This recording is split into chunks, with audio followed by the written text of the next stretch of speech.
Fyre Festival was not destroyed by a cheese sandwich. Picture a white foam clamshell container. Inside it, 2 slices of bread, 2 pieces of processed cheese, a small side salad. That's it. That's dinner. Now picture paying $12,000 and opening that. Great Exuma, Bahamas, an attendee named Trevor DeHaas opens that container, stares at what's inside, and pauses. Not confused, not surprised, just processing. Then he does the only thing left to do. He takes a photo, posts it to Twitter. Within hours, #FyreFraud is spreading across the internet. But here's the part people miss. That sandwich did not create the disaster. It exposed it. It took weeks of lies, months of decisions, and millions of dollars, and compressed all of it into a single image the entire world could understand instantly. Behind that photo was a $27.4 million fraud, doctored financial documents, a canceled island, infrastructure that never existed, Bahamian vendors and day laborers left unpaid, with estimates around $250,000 owed, and a team that was warned explicitly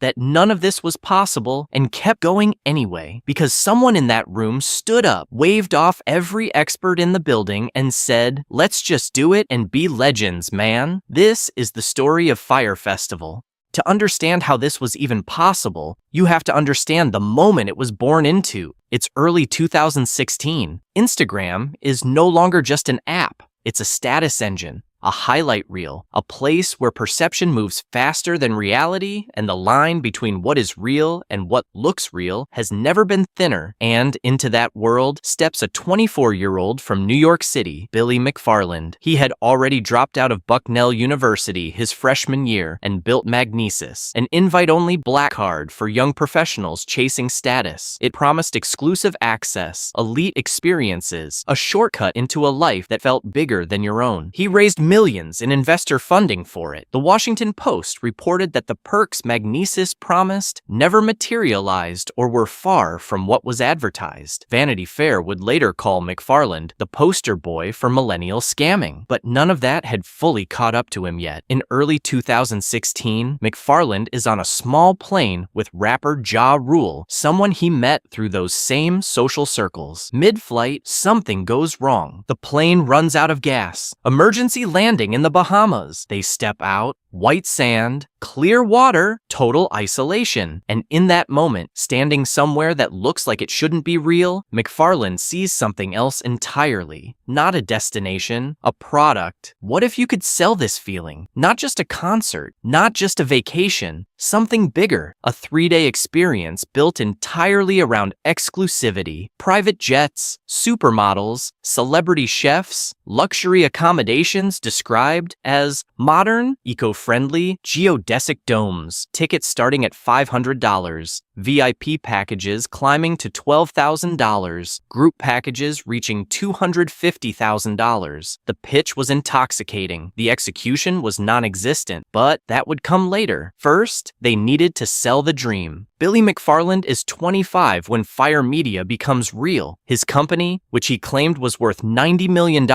had actual revenue somewhere between $57,443 and $60,000. He operates on conviction, not constraints. The kind of person who can say something with enough certainty that it feels true in the moment, even when it isn't. The people around him start to notice. Festival consultant Mark Weinstein, who worked closely with the team, describes him in the Netflix documentary. He was unflappable, but he was also entirely delusional. It was this constant battle, in my mind, between, is this guy a genius or is he a madman? He just would not take no for an answer, and he would not take advice. And when asked, at the end of that same interview, how he thinks of McFarland now, he's a liar. Ja Rule is the famous face, the co-founder, the one whose name opened rooms McFarland couldn't get into alone. He was never criminally charged. He was eventually dismissed from the class action suits. And when it all came apart, he posted that he too had been hustled, scammed, bamboozled, hoodwinked, led astray. Kendall Jenner is the weapon. In December 2016, Fyre pays her at least $275,000 for a single Instagram post. No disclosure, no context. Her post implied that Kanye West's Good Music label was headlining. Though Kanye was not announced as a confirmed headliner, she was not alone. Fyre built a network of what they called Fyre starters, hundreds of influencers and social media personalities recruited to manufacture belief in something that didn't exist yet. Together, they don't just promote the festival, they create the reality of it. Then there's Andy King, a veteran event producer, a true believer, someone who understood what it actually takes to pull something like this off, and stayed anyway. A few days before the festival, with everything already breaking down around him, McFarland calls with a problem. Bahamian Customs is holding 4 18-wheel trucks of Evian water. The fee to release them, $175,000. Money Fyre doesn't have. Billy doesn't call a lawyer. He calls Andy, and he asks him to do whatever it took to get the water released, specifically suggesting that Andy trade his own personal dignity with the customs official to make it happen. Andy King, the true believer, actually showers, uses mouthwash, gets in the car and drives to the customs office, prepared to take one for the team to save the festival. It is a moment that captures something about what the Fyre team's culture had become. The desperation, the pressure, the willingness to ask the unthinkable of the people who trusted you most. The official ultimately releases the water on a promise of future payment, a promise McFarland never keeps. And finally, Marianne Roll, owner of the Exuma Point Resort, Bar and Grill. She had nothing to do with the madness being planned around her. She simply accepted a catering contract in good faith, prepared a minimum of 1,000 meals per day for festival organizers and crew, and was never paid. To keep her 10 workers paid, she drained her own savings. I went through about $50,000 of my savings that I could have had for a rainy day, she said. They just wiped it out and never looked back. Marianne Roll is the moral center of this entire story. She is what happens when the con is done, the real cost, buried underneath all the chaos and the memes. December 12th, 2016, it happens in an instant. 63 influencers, all at the same moment, post a single image to Instagram. An orange tile, no context, no explanation, just a coordinated digital signal that says something is coming and you need to know about it. According to Fyre's own pitch materials, the campaign generated hundreds of millions of impressions within the first day or two. The website goes live. Tickets go on sale immediately. At the exact moment those influencers hit post, Fyre Festival has no finalized venue, no scalable lodging plan, no real infrastructure, no realistic operational plan for anything it has just sold to the public. None of it exists, but $500 day passes and $12,000 VIP packages are selling. Here is what McFarland had actually done to make this possible. He had leased Norman's Cay, a Bahamian island with a very specific history. It had once served as a base of operations for Medellin cartel kingpin Carlos Later Rivas. The lease came with one explicit condition: do not use Pablo Escobar's name in the marketing. But the promotional video did exactly that, selling the fantasy of a remote private island once owned by Pablo Escobar. The claim was wrong, the damage was immediate, the lease was terminated 4 months before the festival date. Rather than stopping, recalibrating, or telling anyone what happened, McFarland quietly shifts the location to a parking lot near a sandals resort on Great Exuma. The marketing doesn't change, the maps on the website are quietly altered. Meanwhile, experienced consultants run the real numbers. At minimum, $50 million needed to execute this properly. They recommend postponing to 2018. It's the only realistic path. The response is immediate. Let's just do it and be legends, man. From that point on, everything becomes a race against reality. McFarland presents investors with doctored documents showing millions in bookings. He alters a brokerage statement to show $2.5 million in a stock position. The real number, $1,500. He tells investors that Fyre has purchased event cancellation insurance, meaning they could recover their money if the festival failed. The FBI's official sentencing release confirms this specifically. No such insurance was ever purchased. It was not an oversight. It was a documented fraud charge. With 2 weeks to go, the original catering contract, budgeted at $6 million, is slashed to $1 million after the first caterer walks over non-payment. Guests are told to preload cashless RFID wristbands called Fyre bands, with $300 to $500 per day. What they're not told, the Fyre band push is tied to emergency debt. Investor Ezra Birnbaum's loan terms entitled him to at least 40% of all Fyre band revenue. He's actually paid $108,400 before the collapse. The rest is never paid. April 27, 2017. Blink-182 cancels. They issue a statement saying they are not confident they would have what they needed to deliver a show their fans deserve. The website calls it a developing situation. Heavy rain hits overnight. The site isn't ready. The tents, marketed as modern, eco-friendly geodesic domes, are in reality FEMA disaster relief units, specifically left over from Hurricane Matthew. Early arrivals are held at a beachside bar for 6 hours. Later arrivals take school buses straight to the grounds. Luggage is dumped from shipping containers with no system. Multiple bags are reported stolen. Mark Weinstein had sent McFarland a formal written warning the day before guests arrived. He described exactly what was about to happen. Hundreds of people showing up to find no real accommodation, no services, and no way off the island. McFarland's written reply: "At least they'll see your smiling face and yoga skills." Then it happens. Trevor DeHaas opens a foam container, bread, cheese, a small side salad. He takes a photo, #FyreFraud, spreads across the internet within hours. The cheese sandwich did not cause this, but it ended any remaining possibility of controlling the narrative. The man who ran the social media machine that built Fyre said it best: "A couple of powerful models posting an orange tile is what essentially built this entire festival." Then one kid with probably 400 followers posted a picture of cheese on toast and essentially ripped down the festival. The same machine that built it dismantled it in real time. The chain reaction moves fast. April 30th, attorney Mark Garagos files a $100 million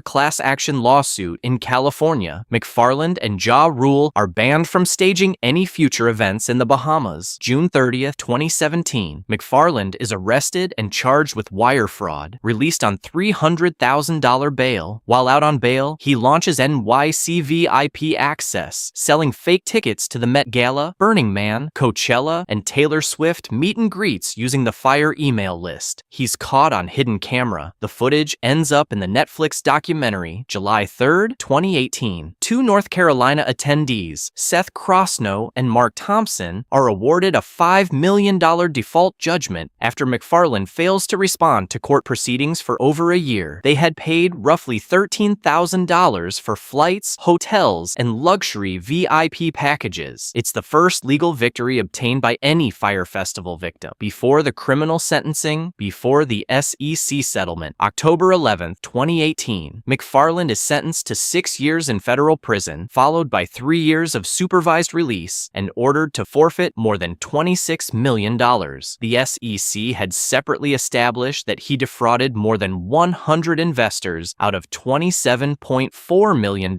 Judge Naomi Rice Buchwald at sentencing: "The defendant is a serial fraudster, and to date his fraud like a circle has no ending. This was not a good idea gone bad. The bad intent was long withstanding." January 2019. Two competing documentaries drop within 4 days of each other. Hulu's Fyre Fraud on January 14th. Netflix's Fyre, The Greatest Party That Never Happened on January 18th. McFarland had asked Netflix for $125,000 to appear in their film. They refused. Hulu paid him. The Netflix documentary earns 4 Primetime Emmy nominations, a 93% rating on Rotten Tomatoes, and 20 million household viewers in its first month. The day the Netflix film drops, Marianne Roll's GoFundMe goes viral. More than $230,000 is raised. She gives more than half of it away to other vendors and workers left behind. J.R., McFarland's on-island site manager, said the money McFarland kept promising never reached his workers. After the collapse, he reportedly had to leave his home in Exuma as tensions over unpaid labor escalated. Between 2019 and 2021, the bankruptcy trustee trustee files more than 14 lawsuits against influencers and agencies. Kendall Jenner paid $275,000 for that single undisclosed post, settles her bankruptcy claim for $90,000. Under a $2 million settlement reached in U.S. Bankruptcy Court, Southern District of New York, 277 ticket holders were slated to receive $7,220 each. Many attendees still lost far more than they ever recovered. McFarland is transferred to a halfway house in March 2022. His official release date is set for August 30th, 2022. He serves approximately 4 years of his 6-year sentence. He immediately announces Fyre Festival 2, tickets priced up to $1 million or more. Multiple Mexican host cities publicly deny the event exists or has been approved. Fyre 2 is postponed indefinitely in April 2025. McFarland pivots to a smaller event called PHNX at a beach resort in Utila, Honduras, and simultaneously lists the Fyre brand on eBay. In July 2025, the Fyre Festival trademark, social media accounts, intellectual property, and domains sell at auction for $245,300. The buyer, revealed in September 2025, is LimeWire, the file-sharing platform from the early 2000s, relaunched as a Web3 company. Ryan Reynolds' Maximum Effort was also involved in the bidding. LimeWire ultimately won. LimeWire's COO said, "Fyre became a symbol of everything that can go wrong. Now it's our chance to show what happens when you pair cultural relevance with real execution." The brand did not disappear. It was repackaged as intellectual property. Here's what this story actually reveals. Fyre Festival was a product built entirely out of perception, not partially, entirely. The Orange Tile campaign wasn't a promotional tool for a real event. The promotional tool was the event. The influencers, the imagery, the manufactured aspiration, that was the product. There was nothing underneath it, and the same architecture that built it destroyed it. The same social media machine that generated hundreds of millions of impressions for a festival that didn't exist took exactly one photo, posted by one person with a smartphone, to make a $27.4 million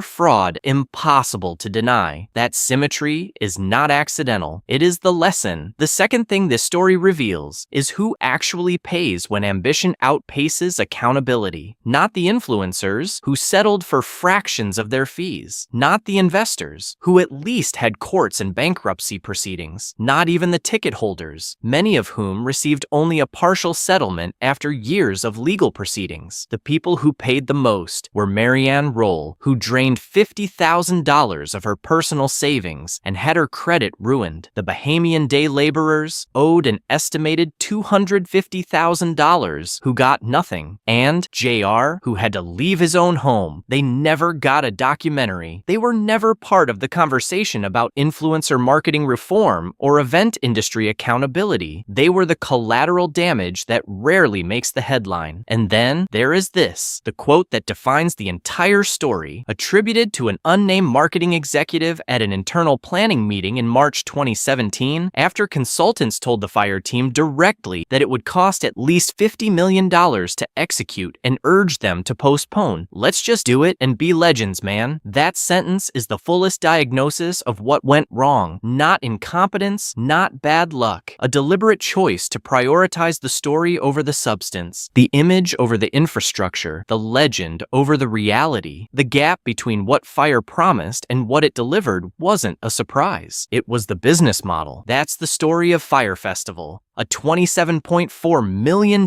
fraud built on an orange tile, sold through influence, and undone by a foam clamshell. If you found this story fascinating, like and subscribe, and don't forget to hit the bell. Thanks for watching AMPVEX. We'll see you in the next one.